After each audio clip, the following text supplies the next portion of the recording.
Good morning, everybody. My name is Claudio Marinelli. I live in Cambridge. Like many of you, I'm a physicist by training. Did actually my PhD in electronic engineering here in Bristol a few years ago. But if I look where I am now, I started my career as a photonic engineer in Silicon Valley. I couldn't be farther apart from that. So I slowly drifted more and more towards the business side of the commercialization of technology, startup, and entrepreneurship. I think the role for us as entrepreneurs in residence is to share with you some of that experience and try to leverage what we know, who we know, to help you effectively fulfill a dream. So what I do today, well, in the last year or so, I've been helping some of the guys here create their own startup in the field of quantum technologies.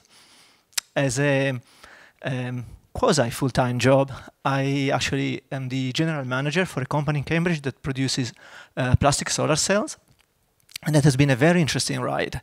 These days, creating a hardware-centric technology company is not easy. Fundraising is always a challenge, and that's a challenge you will face. And hopefully, with our help, we'll be able to pitch whatever is your idea in a way that still attracts funds, despite a very interesting and unusual climate for funding of hardware technologies. I also myself founded a company 3 years ago in the field of medical diagnostic using radio frequency. It's partly in stealth mode, but it's been progressing really well and getting good funding. So if I reflect on my experience, I would say that I found almost by accident from my very first professional experience in Silicon Valley, this world of startups. It's like a roller coaster, a particle accelerator, I don't know how to define it, but it's a very, I would say, thrilling, enriching, and intellectually stimulating experience, more so in my view than was academic research, which I've done for a few years myself.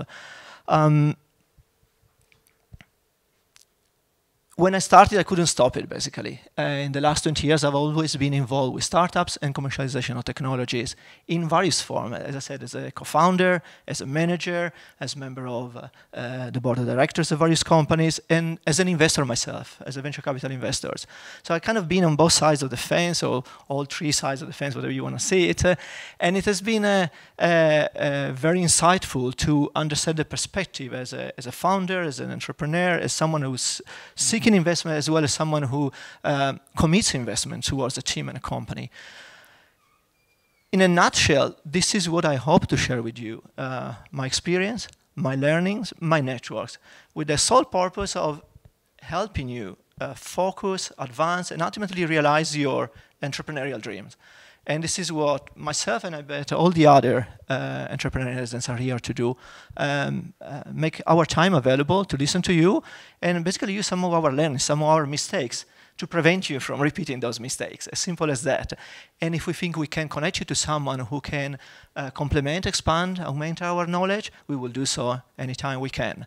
So it's a kind of a gateway to a larger community of people we may be connected to, as well as an opportunity to share the little bit we have learned during the journey.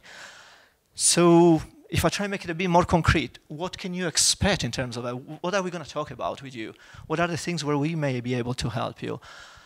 Probably 3 areas, I would say. To begin with, will help you focus your idea around what is the market for the technology or the applications you have in mind, or the technology you might be working on. So when I talk about market, I mean, who's going to use it, who's going to buy it, why they're buying, why they're using it, what is the unmet need there, who else may be competing for supplying such a solution, and what is your competitive advantage. And there's much more, of course. This is just scratching the surface. Another aspect which is very important, you may think that you are the expert, but probably you've looked at that from a different angle so far, is the technology.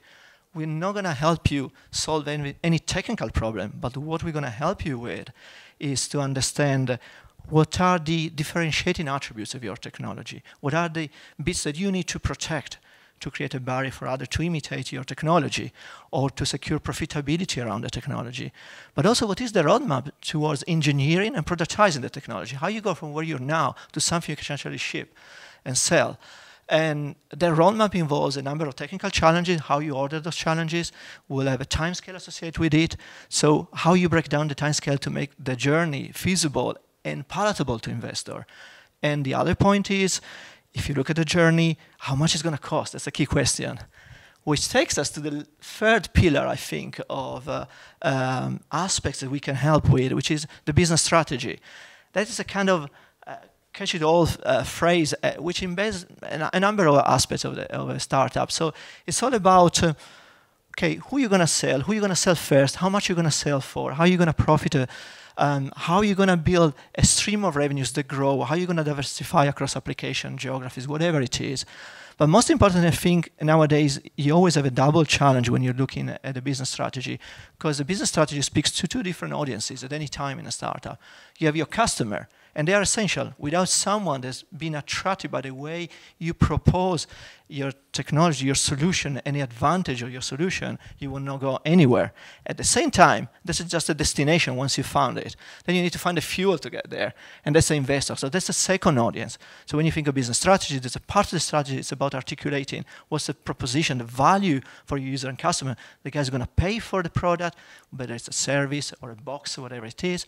And the other part is the pitch towards the investors, because they are an essential enabler. And we'll also look at ways perhaps to avoid an investor altogether. There's a way you can bootstrap revenues. Well, if you understood the market and made a good pitch towards the market, chances are you can do a little bit of that. So this is just, I would say, a little flavor of some of the things I expect to be talking with all of you in the course of this program. And as I said, this is a privilege for me to be able to share the little I've learned. And one thing I've always found in this opportunity, in this situation, is that it's not just for you to learn from me. It's always a case that I will learn from you and open my eyes to something new every single time I have a conversation around new technology and startups. Okay, that's all from me. Thank you.